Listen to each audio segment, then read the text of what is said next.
Making the decision to consume cannabis or nicotine after you've quit does not mean that you have relapsed. Consuming drugs after stopping the use of drugs does not mean that you have relapsed. First, we have to define what a relapse is. Relapse is deterioration in a person's circumstances after a state of improvement. And so many times when it comes to sobriety and recovery, people get the ideology of relapse incorrect.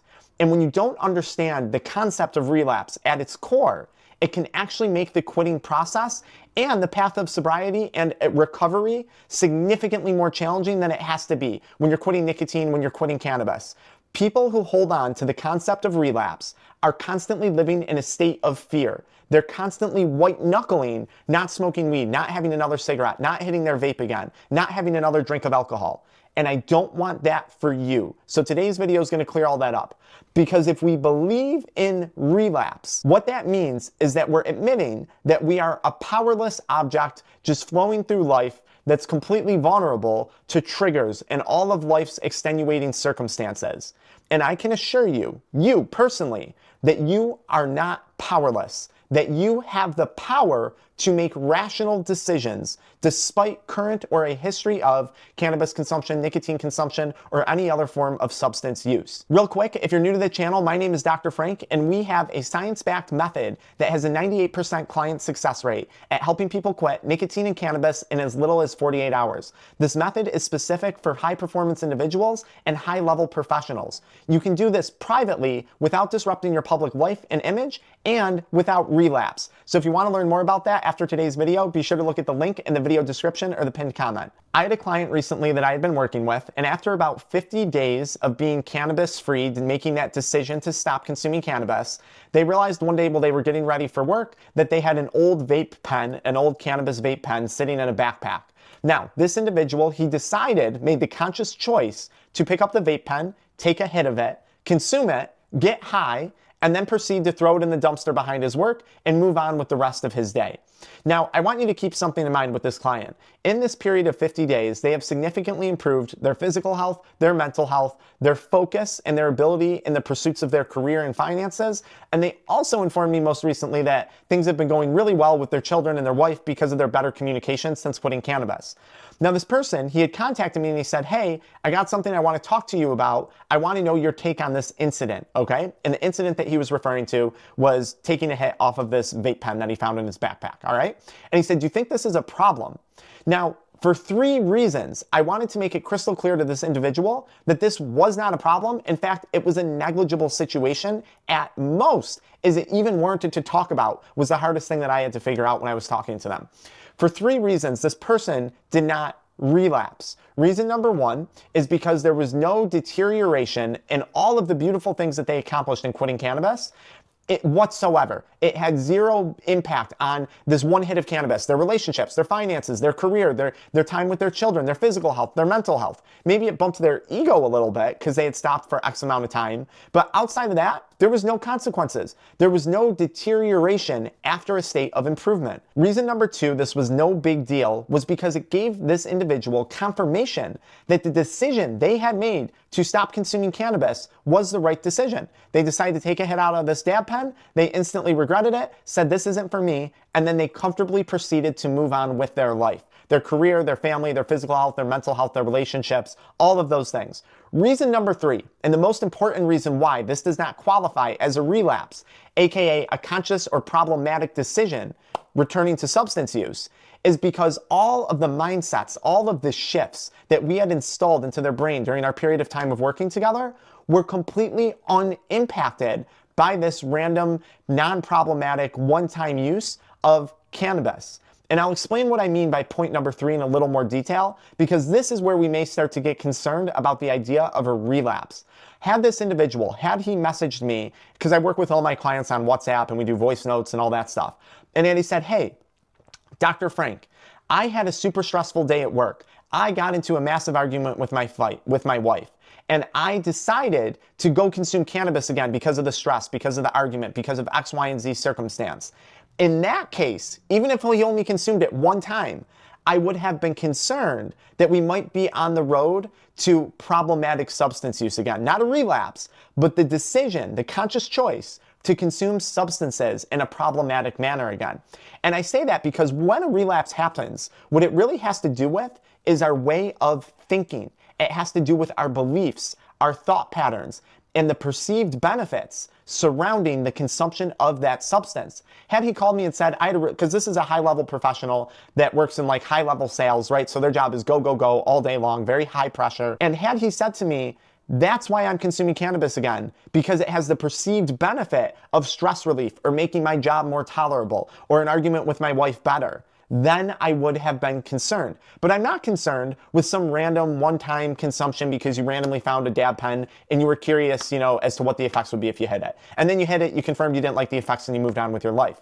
That's not a problem. The pattern of thinking involved in that consumption was nothing crazy. It was nothing dangerous. It was just kind of randomized. A relapse is a psychological event, not the physical event of consuming the substance. And so many outdated approaches and programs to addiction recovery still are spewing this very, very dangerous misinformation when it comes to the idea of relapse, that you have to start over your sober days, that you've thrown away all of your progress, that everything's ruined. I once had a client who we were working with. He was a high-level professional who owned a massive marketing agency, and he had taken on numerous government marketing contracts, okay? So he was like doing marketing for like the CDC and these other big programs. And what had happened was, shocker, he got stiffed by the government on the bill for a prolonged period of time, and he had had a history of substance use consumption regarding cocaine, cannabis, and cigarettes. Now, prior to working with us, this gentleman had enrolled in a super exclusive inpatient rehab facility strictly for males that are like high-level business professionals. And in this facility, they had told him two things. They said, one, relapse is going to be part of your journey. It's part of the disease of addiction. They also told him, because he smoked cigarettes, that if he were to smoke another cigarette, that he was relapsing on the drugs, on the addictive behaviors, and that just one cigarette would lead to him binging on cocaine and cannabis again. Now, this is insane that this gentleman had to pay $60,000+ to go to this facility to be told that A, relapse, that quite frankly doesn't exist because the whole idea, concept that addiction is a disease is already flawed in and of itself. You can't relapse on something that's not a disease, okay? But the fact that they told him this, and the fact that they told him, implanted in his belief system, that if he had a cigarette, he immediately was gonna go binge cocaine and cannabis again, is insane. It was not only a major disservice to him, but on the flip side, it was a major source of reoccurring revenue for this really high-end exclusive facility for male business owners and things like that, right? So you got to see how this game is being played. After working with us, I told him, look, and this was kind of one of his aha moments. I was like, I get it. I don't want you smoking cigarettes either because you don't want to be smoking cigarettes because, you're worried about your kids and your wife and you want to be healthy. But at this current moment, cocaine could immediately kill you. Cannabis is dramatically disrupting your business performance because you're not following through on some of these contracts that you have to follow through on. And I said to him, quite frankly, I don't care if you're smoking cigarettes right now because we have bigger fish to fry. But I said the idea that having a cigarette is going to lead to you binging cocaine and binging on cannabis is insanity. A cigarette does not have the capacity to pick up the phone and call your dealer for cocaine. A cigarette does not have the capacity to drive to a dispensary, purchase cannabis, stuff it into a one-hitter, and then spark it and smoke it. The idea that a cigarette is going to be responsible for this thing called relapse is absurd. The only reason he was thinking that way was because of his belief systems surrounding each of those different substances, which no one pointed out to him $60,000 later after 30 days in a really exclusive facility. And it's just, as you can see, it's a pet peeve of mine when I'm talking about this because I legitimately feel bad for people who have been subjected to this. Now, if this message is starting to resonate with you and you don't want to go to group meetings the rest of your life, you don't need to sit in a room introducing yourself as a powerless addict because you are so much more than that. We have a science-backed method that has a 98% client success rate at helping people quit nicotine and cannabis in as little as 48 hours. This method is geared towards entrepreneurs, business owners, high-level professionals. Maybe you're a physician, an attorney, you work in real estate, you're an investor. We have a method for you that's private. It doesn't disrupt your public life or image. It doesn't require lifelong meetings. It doesn't require you to admit that you're a powerless addict. And you can do it without relapse. I put the link in the video description and pinned comment for that. Now, I have another client that I want to tell you about who, when she enrolled with us, wanted to eventually moderate cannabis consumption, or at least she didn't want to take moderation off the table. Because we have a lot of people who we've coached over the years who don't have the desire to be completely abstinent. What they actually want to do is moderate. And that's a completely acceptable goal if that's what's best suited for you and that's what you want to do. After one day of working with this person, we were able to get her to completely remove cannabis. And this lady had been consuming cannabis for decades, okay? Well into retirement and all those things. Now, she had stopped, and for the duration of our time working together, she had made the conscious decision not to consume cannabis.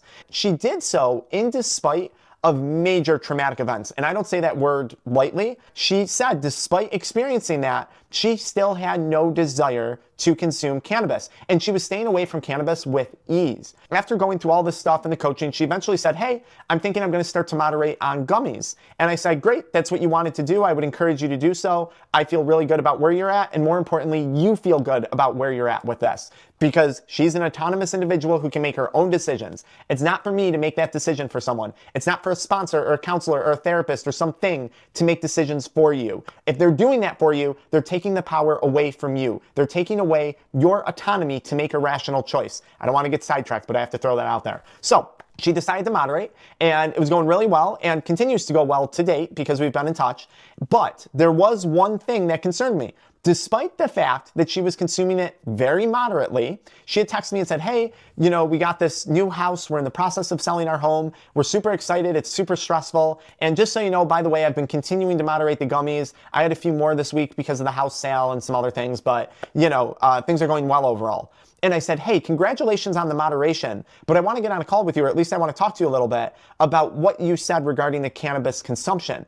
And I just cautioned her. I said, look, if you find that you're consuming the cannabis to help with the stress of the sale of the house, to help with the excitement surrounding moving and all the emotions that are involved in all these things, I said that may become dangerous, and that may lead to a relapse, aka the conscious decision to consume cannabis in a problematic manner again. Because if the consumption of cannabis is associated with the perceived benefit of stress relief or of celebratory circumstances, now what we're actually saying is, I'm going to consume cannabis every time I'm stressed. I'm going to consume cannabis every time I'm in an emotional circumstance. The sale of a house, this, that, one of the major life-changing events that a person will go through. And I cautioned, I said, that could be problematic. Because when you think about what it is you're actually saying is, I'm consuming a little more cannabis because I'm stressed, because I'm celebrating, because I'm experiencing these emotions. And now you're giving cannabis value that cannabis doesn't deserve. You're giving it the perceived benefit of helping a situation that this plant, this inanimate, lifeless object, is incapable of helping. And this is where now we might get concerned that we would see a deterioration from a state of improvement, aka a relapse. And that deterioration occurs up here much, much, much faster, or much more importantly, than it occurs in the regard to physically consuming or not consuming a substance. And I just can't emphasize enough, guys, how important, and she's doing great, by the way. It was, you know, a few voice notes and a conversation, and she was like, yeah, you know what, you're probably right. Also decided to decline renewal of her medical card, which was really cool to see, just because she determined she didn't need it. You know, she was using the gummies. She was like, it definitely helps with some of the pain I'm having, but the negatives clearly outweighed the benefits for me, so I'm done with it, which was great. It was awesome to see her make that decision on her own with just a little bit of guidance along the way. You are the one who makes the choice to consume or not consume. Now, I do want to say moderation still does come with negative consequences in some circumstances, right? You could choose to moderately drink or moderately consume cannabis or do any of those things and not relapse. And you could not relapse, right? You could moderately consume, but as long as you're crystal clear on the shifts and the perceived benefits versus the actual benefits, you'll be fine.